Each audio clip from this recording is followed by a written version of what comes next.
battling in third. At the top of the lane, Collected. Accelerate went a little wide into the turn.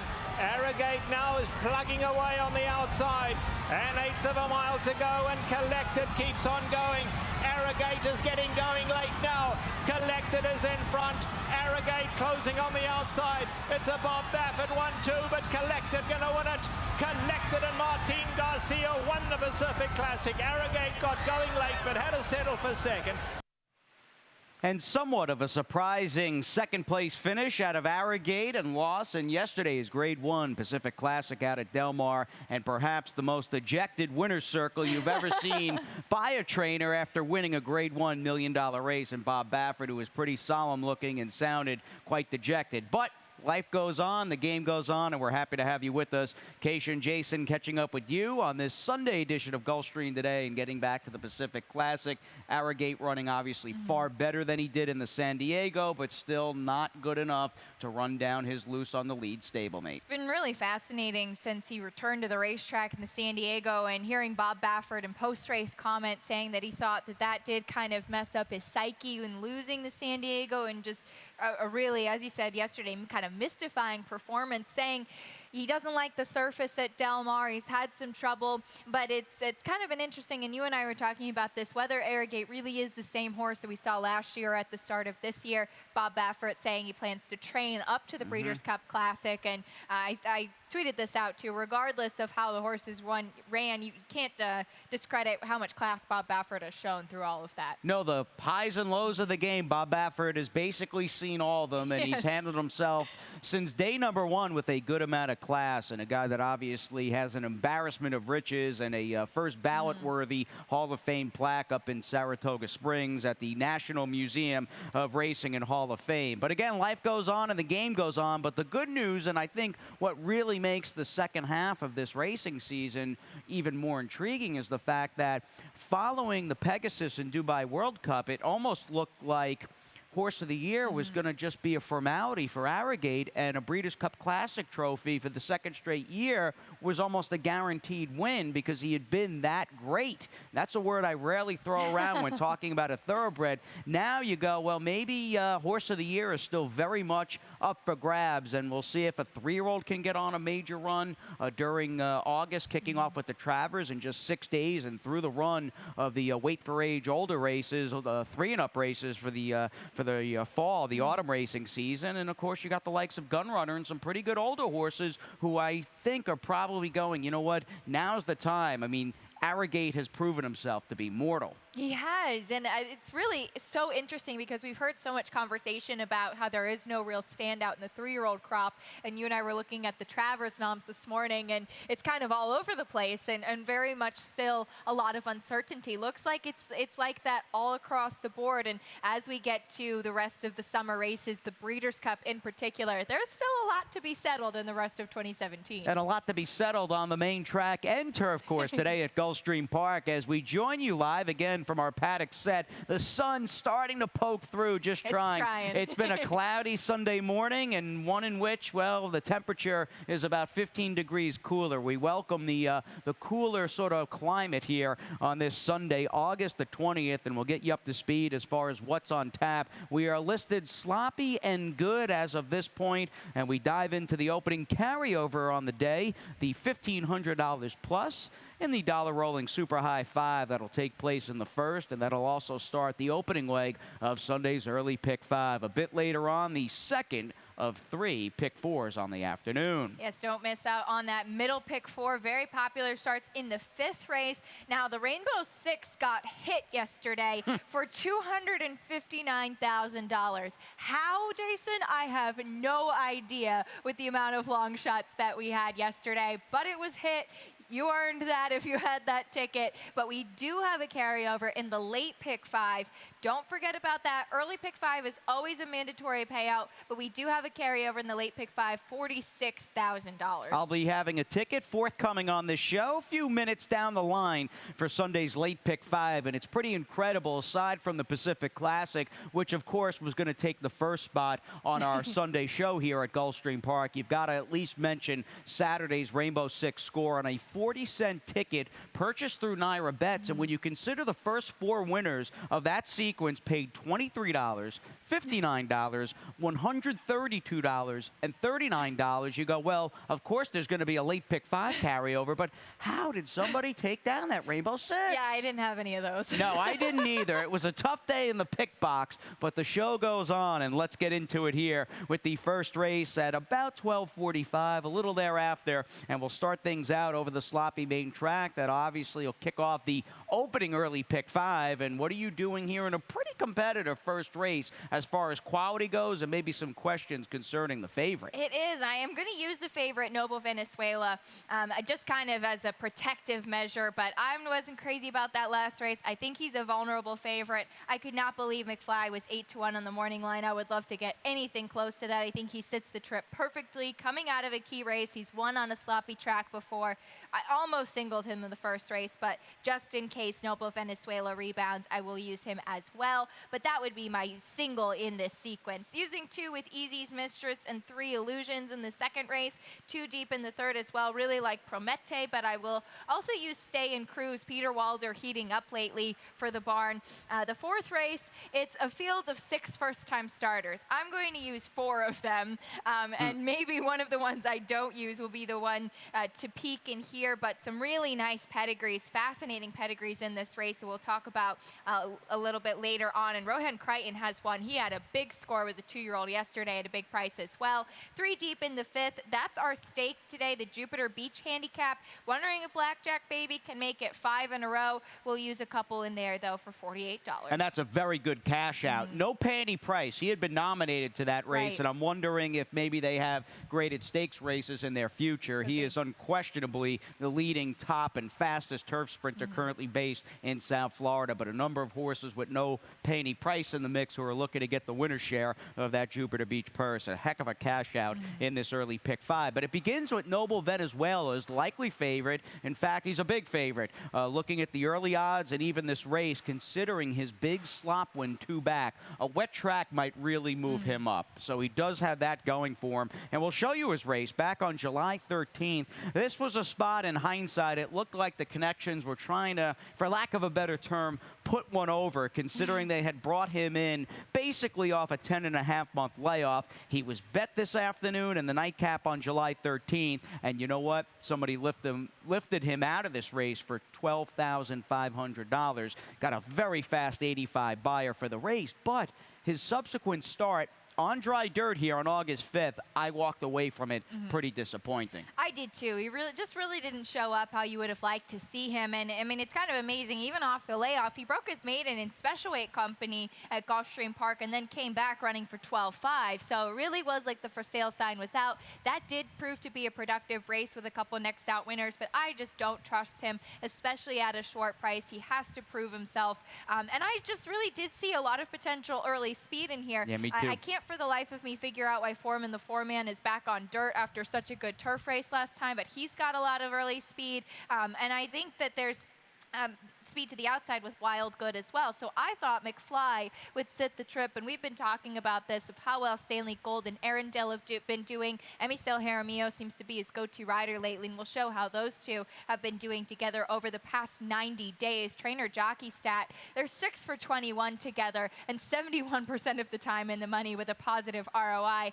I thought that this was a pretty key in here to see how they've been doing over the past couple months, and this horse did win on a sloppy track 2 starts back. That's the whole thing. A wet track may move Noble Venezuela up. It likely will also move up McFly, who should get a very fast pace to close into. And I just like you, the recent form he's been in coming out of that super tough race that's already produced 3 next out winners. Moving on to race number 2, we might just be looking at a real favorite in the form of Easy's Mistress, who goes from the rail in this $30,000 to $25,000 3-and-up filly mare claimer. And this is an all-main track, early double today at 6.5 furlongs. furlongs. Now, as far as the one Easy's Mistress, yes, she lost her last start at 6-5 and basically had dead aim, and it looked like kind of like she idled in mid-stretch and then re-rallied and resurged once the race was basically over.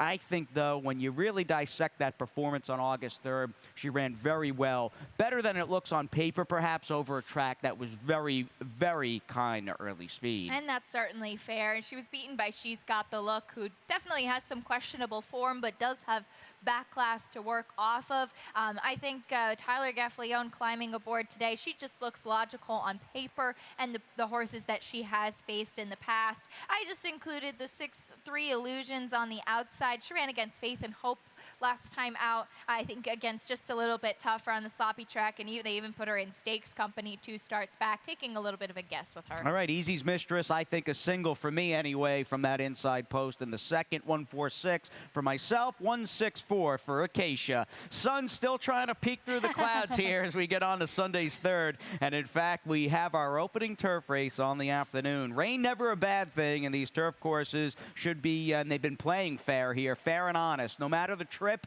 if you've got the horse and you're good enough, you're able to win, and that's some good news there as this 3-and-up $16,000 claiming field sets to go out and battle at 7.5 furlongs. Well, you and I seeing this race basically eye to eye as far as a cold super 3-7-6-5.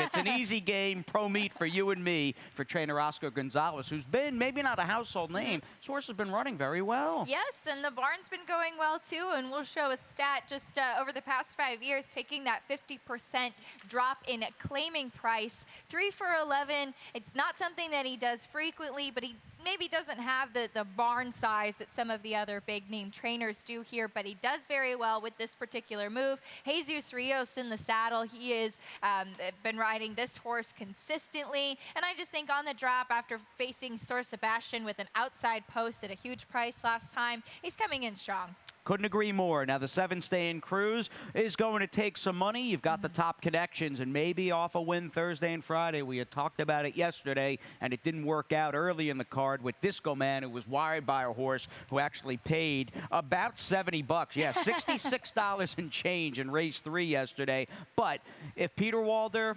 his barn is starting to improve as far as the, I don't know, the examples going forth. Their stock on the track today, you've got a major player in the form of Stay in Cruise with Gaffalione. And I think this one will be more forwardly placed than he was last time. He got off to a slow start. And he's one that's if you kind of search through the past performances, he has some sneaky good races in there to work off All right, fair enough. 1 for 10 lifetime. He's got a couple of seconds and a third as we get on to race 4. And that was kind of the neat thing about this Sunday card. I mean, granted, a long weekend here at Gulfstream, 12 yesterday, another dozen today. But on today's program, and by the way, as we backtrack to Saturday, Croy, an 86 buyer with his win in the Tortugas. He was pretty good and showed he could rate in those blinkers. He did, and Armando de la Cerda saying before the race he thinks he's the man right now, and he proved that on the track, and I think it was very good to see some versatility from him as well. All right, maybe a replacement for the Pizza Man coming down the pipeline with Midwest retiring their Grade 1 winner a few days back, and Armando's got a few live horses a bit later in the afternoon. For now, though, and getting back to the action today, not only do you have the featured Jupiter Beach, we've got a trio of main special weight races for the 2-year-olds, and the Colts and Geldings will get the spotlight first in race number 4 with a field of 6. You've got 6 first-time starters. One of them has a real hefty pedigree and hefty purchase price. That's the inside runner Master Manipulator, and I would imagine the son of Tail the Cat went for just under $400,000 as a yearling because of his half older sister in Carolina. Let's go deep into the video archives here at Gulfstream Park. I had Acacia down in the basement yesterday going through all the tapes, and she was able to find Carolina breaking her maiden here during the championship meet in late March of 2015, and this would later, and she's of course 3 wide or so in the Eclipse Silks turning for home. This win would propel her to a huge 3-year-old campaign for Todd Pletcher. Yeah, she was pretty decent, and unfortunately I can't take credit for for finding that tape. We'll give that to Bob. But yes, she was sensational on the track. There's really no better way to put it. She earned $1.53 million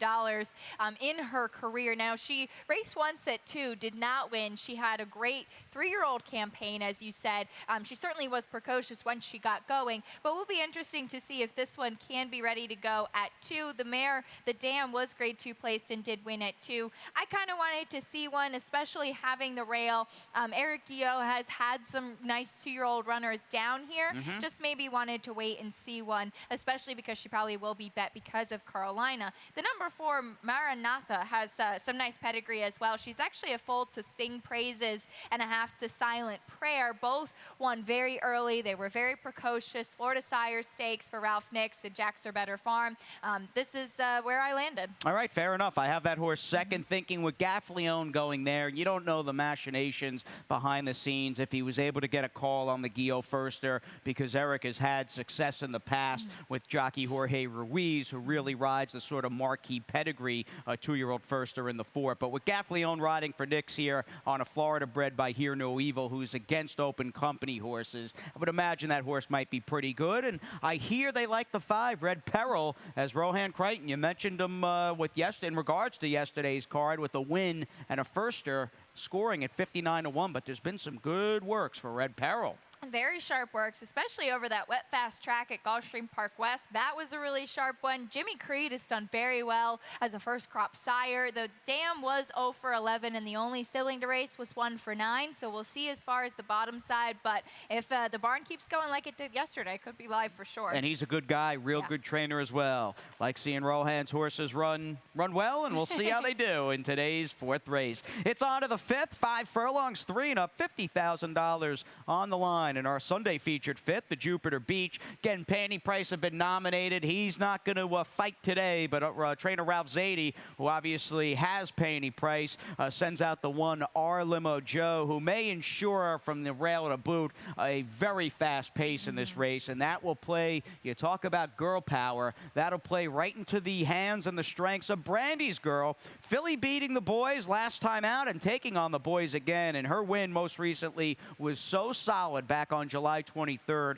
Why don't we backtrack to that race beneath jockey Edgar Zayas, as she got a great ride, more of a 4-wide sweeping move. She's the number 2. She's outside, and she'll wind up kind of getting the jump on the inside horse that day, Extravagant Kid, who was the big 4-5 favorite. They both ran well. They're both nice horses, and I think they're both right at home, Acacia, on this turf course going 5/8. And I think if you look at Brandy's girl right here, I mean, she is just so game. And I remember looking at her in the walking ring beforehand, and I actually didn't even realize at first that she was a filly. She's a really good size. I mean, she just goes by. She has an excellent professional demeanor as well. She's really, I think, come into her own lately. She was running excellently and had some stakes wins to her name against the fillies. Eddie Broom, in her last 3 races, she's been running against the boys, and she got a 91 Beyer speed figure for that race last time out, and also showed versatility coming from off the pace. It's not that I don't respect Blackjack Baby and think that he's in excellent form, but I'm going to take a shot with this one, who I think is just moving in the right direction. We have a stat on Eddie Broom as well. With winners last time out on the turf, he's 17%, positive ROI of 235. I just really like this filly in here, and it would be great to see her win again, though, as they said, a couple of interesting horses to the outside. Blackjack Baby, nothing to scoff at as far as recent form. He's been amazing. When you consider he broke his maiden for 10,000 last October across town at GPW, and where he is now, I mean, turf sprinting and going 5 on the grass has really brought out his best, and he's just had a terrific evolution this summer for trainer Steve Cosaris. He's handy, but I think he's best when he can make that one run, and we will go back and show you his last race on July 14th. And the neat thing about Blackjack Baby, he would win, boom, up against better horses, win, up against better horses. The result has been the same over his last 4 races. He's got to step forward again today, of course, Acacia, but maybe you still have some untapped potential here. Oh, it's definitely possible, and you're absolutely right. He's proved himself time and time again. This, I think, will be his biggest task to date, certainly given the company that he's kept lately. I mean, he's, again, another one that really has come into his own, and you certainly can't knock anything that he's done lately. I'm very intrigued by the 7 Wall Yi Mei shipping in from Churchill. Big performance last time out to win for Dane Kabisky, but does have quite a bit of early speed, and looking at the pace scenario, looks like it might set up for somebody to close. Yeah, I think they're going to be flying in there early on, and he's one that'll just add fuel to a very fast pace fire. Maybe he's good enough. That'll be a big test for him. It's a solid field where you've got legit speeds and some legit finishers. A very good cast in our featured 5th race, the Jupiter Beach. We move on to race number 6 now. It's back on the main, and off that 5-furlong stake, we'll stretch it out on the dirt to 1 mile with this 2 lifetime 62.50 claimer. And I kind of like the 4-leg Cabillon quite a bit in this race. Now, granted, 3 back when he broke his main, I think that was almost more due to Brave Request, who was second, and around 2 to 5 or so, just going through the motions that day. He did not run well at all, and I thought, Lake Cabillon was a little dressed up that day. In hindsight, though, his last start here August 5th, I think, was a big effort. And not to sound like a broken record, I really believe that 4-day racing week during the Florida Sire Stakes, this was a main track that was just very kind to pace and early speed types. So I'm just looking for horses, and I have a feeling we're really kind of going to open up the floodgates over these next few cards where horses are going to be running back off the first week of August. I want runners who tried to make up ground, and he fits the mold. That's definitely a fair assumption there. I just didn't like him sprinting. I like him much better going a bit longer, so stretching out I think will be better for him. He did break his maiden at 7/8, but I think around the 7 or a mile is probably his most comfortable distance. I'm intrigued by the 7, Put the Boss back. He's just recently broke his maiden, but that was stretching out in distance in his second time for Joe Orsino. We have a stat for Joe Orsino as well in the past 5 years. Maiden winners last time out on the dirt in claiming races, 6 for 25 and 44% of the time in the money. Some huge prices in there. Obviously, I don't think this horse will be a huge price, but he showed speed last time that he hadn't really shown before, and I think that he was very game to hold on. He was so game, and that was one of my smart opinions. I thought he might just run well on the stretch out, considering how well he had been bet, and strongly he was bet against Dardo in his debut for Joe here on Summit of Speed Day, July 1st, and got a good ride that day from C.J. McMahon, and it looked like he was beaten a few different times in the stretch, and he fought on gamely, and I like that stat. I like trainers who have, like, last out maiden claiming winners coming back with good statistics, stepping up against winners in claiming races. I just think it shows a barn that is being proper in the sense of running their horses where they belong. That's half the battle, or maybe 75% of the battle is putting them in the right spot. All right, with the first 6 down, we'll be in the right spot, chasing a new Rainbow 6. No carryover, but it's still racing, and we'll see what happens. We'll have a Acacia's ticket and a lot more after this quick break. At ExpressBet, we celebrate the champions that make horse racing great. That's why we provide more ways to bet from more places than ever.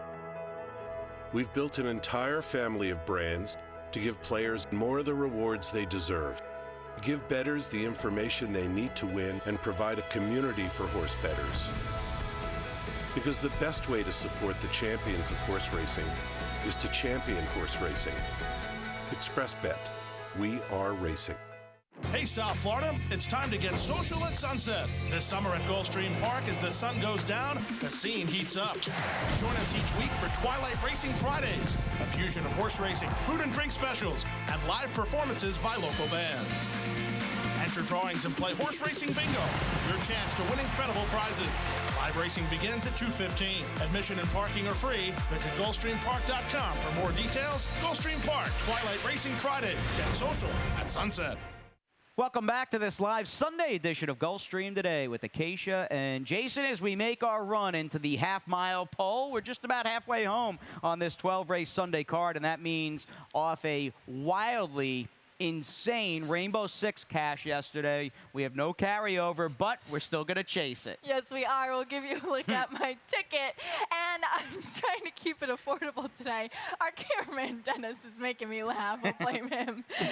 Too deep in the first leg, Jason. I can't take a first-time starter. Just start. Woo! All right, here we go. I'm going to go with the 2 Archer Road and the 5 Are You Talking to Me? I wanted some coverage in the 8th race. That does kick off the late pick 5 where we do have a carryover. This one I thought was all over the place, really. You could make an argument for several horses, some live firsters and ones with experience. I'll use 3 deep in the 9th. I think Fair Prospect certainly the one to beat, but I like Shatino and Telling Tony as well. In the 10th race, just going to use 2. First-time starter for Dave Fox and a first-time starter for Joe Orsino, Sammy Sunshine, and Watercross. 2 in the 11th and 2 in the 12th. Hopefully we get there. Again, try to keep it affordable, no carryover, 38.40. And we might one day have to get a cameo from Dennis here on the show, or even a daily segment, Dennis's Best Bet. He's hard at work going over the Sunday card, and if he loves something, we'll be sure to pass it along to you a bit later in the day. Oh, as good as it gets in the long shot department. Now, talking about this field, and again, the rainbow begins with the little maiden turf 3 and up action in the 7th. You've got horses that have respectable turf races in the 2 Archer Road and the 5 Are You Talking to Me? You and I obviously like them for the exacta box over the likely well bet and maybe highly touted firster in the 1 Dan Strike. And it's interesting, and I've been saying this kind of all along, that the Cassie barn does great work in preparing their horses, but first-time starters on the turf is just not a good angle for them. We saw one very well bet yesterday that just missed the break.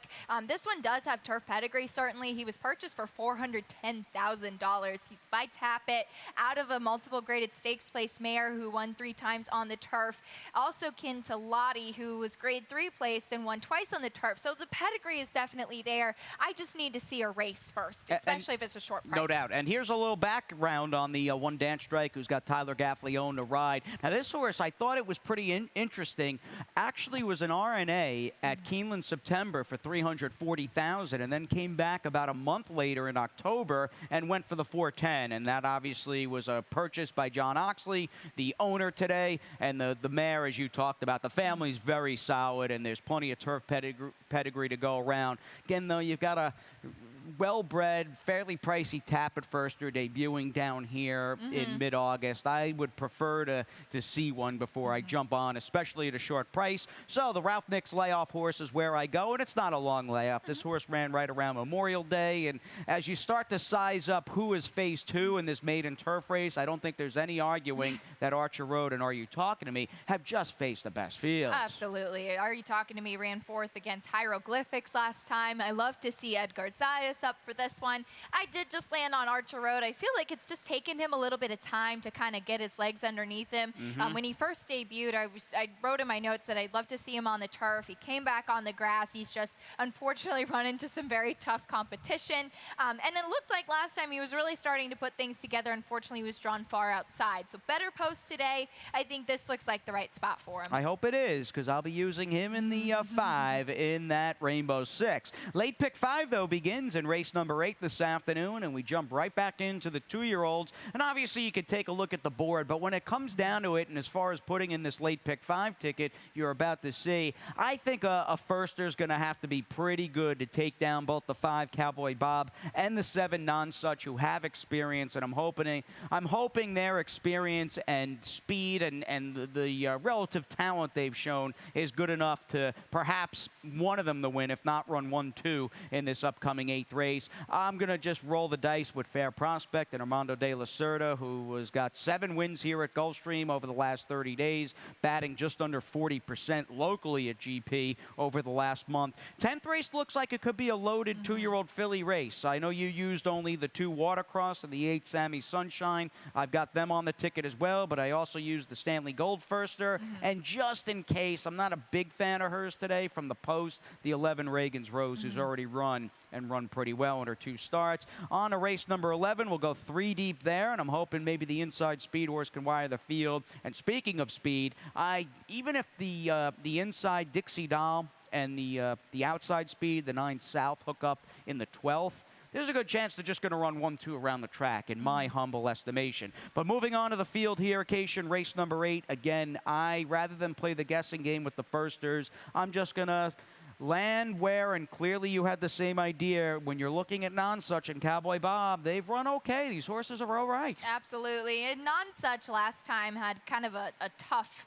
race. Dunk won that race by open lengths, went right into the Florida Sire Stakes. Unfortunately, we didn't see the same kind of performance from him, but there was no beating him that day. Actually, at the start, Nonsuch kind of got jostled around a little bit, and Edgard Zayas was forced to take a very tight hold on him because he wanted to show more speed, wanted to be more forwardly placed. I thought his race 2 starts back was huge, so really looking forward to seeing him today hopefully take a step forward. Cowboy Bob was very well bet in his debut for Terry Pompey. Yes, and Tyler's back aboard today off a second at 7-2 first time out. First horse to return from that Mr. Fix-It race back on July 28th. And again, a huge price indeed, 39-1, and scored a wire-to-wire win. 5 and 7, 7-5 for Occasion Me in race number 8. On to the 9th, we've got a replay we'll get to in a few seconds, and that concerns in this $10,000 turf claimer at a mile and a 16th, the inside horse, the number 1 Fair Prospect, who, boy, if you bet him last time at 9-5, you were basically in mid-stretch lining up to go get your money and cash your tickets. He looked home free. Maybe he moved too soon, I don't know. Maybe he was just run down by a horse who was just going a bit better than him in deep stretch. But all in all, he just fits. And it's obvious. He just fits so nice for 10,000 that I'm just going to go into this singling him once again in the late 5 and saying I'm going to call a little bit of a class edge here with Fair Prospect. It certainly could be, and I don't discredit this race. This horse that won Bird Humor for Reed Nagel was shipping in, I believe, from Laurel, kind of an unknown in that race, and I think Fair Prospect certainly has been in solid form lately. I did just land on Chatino because I think he has some speed and he's taking a significant drop in class. I also think that he fits at this level. His race, the last time he ran at this $10,000 level, was behind JC Mamba, where he was incredibly game. JC Mamba was coming off of a layoff that day and just came in ready to go for Chuck Simon. So I will give him another shot in here, but I wouldn't leave either of them off of those multi-race sequences. No, and telling Tony is obviously, I think he completes that sort of big 3 picture in the 9th race. The 3 really most logical horses who, when it comes down to it, might be here and everybody else is kind of down here, as that horse obviously exits out of a race that's been pretty productive with Gautier and Road Warrior Max both coming back to win. Race number 10, this will wrap up the 3 2-year-old maiden races on the card, and we bring on the open company juvenile fillies in this $50,000 maiden special weight. Unlike the boys anyway, in the 8th race, this one looks like might be dominated by firsters, and you might have some live firsters in the mix. One of them certainly could be the number 8, Sammy Sunshine, who, for a filly by First Samurai, will show you the breeze, ran very well as far as this workout is concerned. I thought she looked very fast and well within herself, not really asked for her best in this OBS sale in which she breezed an 8th, a furlong, in 10 1/5, and maybe Joe Orsino's got a live one today with Jose Batista riding, and certainly a horse that might show some speed. And off the replay right there from OBS April, we'll go right into the background information with the horse who's probably like, yay, I'm finally in a race. I went to the auction ring as a weanling, and then as a yearling, and then as a 2-year-old in training. I like that the dam was a 5-time winner on the dirt. Sammy Sunshine for me on a day that we've had very little sun. I like it. Maybe that'll be the bit of the hunch bet in here today. And she certainly reflected that in her price tag after that nice breeze, $125,000 purchase. Really sharp work tab. Just for the barn, I usually find, yes, sometimes they do have some really live firsters, and I wouldn't be surprised to see her win it all. But I just did go with the Cantharos for filly for Dave Fox, who's been going very well lately, coming off of a really sharp 5-furlong work, which I like too. 1:04 for that one, breaking from the gate. And this is at the 5 furlongs, so I do like that. Kyler Gaffleone has the call on this one after riding at Saratoga yesterday. So I'm very intrigued by both of these firsters. And you mentioned Florence. Interesting filly by Brethren. She's been working for a while, even on the farm. I remember Stanley Gold even saying that they thought she might be a good one. Taking her a little while to get to the track, though. All right, and quickly just backtracking to Watercross, who, by the way, went for 57 G's. Now, this horse originally sold as a yearling for $6,000, so you got the progression from this one's yearling sale to the 2-year-old sale, going for just under 60 large. Only foal to race is a 4-time dirt sprint winner in good hands, to say the least. Let's move on to race number 11 this afternoon, our final turf event and turf race of the week at Gulfstream Park. Mile and a 16th, 3-and-up filly and mare, 2 lifetime claimers. Mi Kwaima, more I look at this race, is a legit threat, I think, to wire the field. However, as far as the off-the-pace runners, Flying Girl figures, as does the 5. Good old Taco Wayne shot. Good old Taco Wayne shot. And you're absolutely right about the speed of Mikwaima. Difficult name to say, but she does have that speed for sure. I landed on a big guess in here, the 7 US Diva. Edgard Zayas going to climb aboard. First turf race last time was actually pretty solid, so I'll be interested to see her second time on the grass. She was a big price last time, just beaten 3 lengths. Oh, she'll be a nice price today, I think. And you get Edgard Zayas riding on the turf at a decent price to boot. Interesting pick by you. In the 11th, and we'll wrap things up with the 12th race. There were very few scratches on the card today, even with the off track. However, we lost 3 or 4 runners out of this race, including my top pick, Dixieland Dudes. And with her out, her, actually. These are fillies and mares, of course. Been a long show, everybody. 12 races. I just think Dixie Doll and the 9 Thread, who we both picked on top, even if they hook up, they're just going to go 1-2 around this main track. Certainly could happen. I included the recent maiden winner, Poopsie Doopsie, in there. She was just won by a lot last time. You love mentioning her name, right? Yeah, I guess maybe that's it. But South on the drop, that one looks pretty clear-cut to me. All right, for Saffie Joseph Jr. We don't have Saffie coming up. We have the voice of GP, Pete Aiello. We'll find out who Dennis, the cameraman, likes as well. A lot coming your way here at Gulfstream Park. Thanks for joining us. And again, scratches and changes coming your way shortly.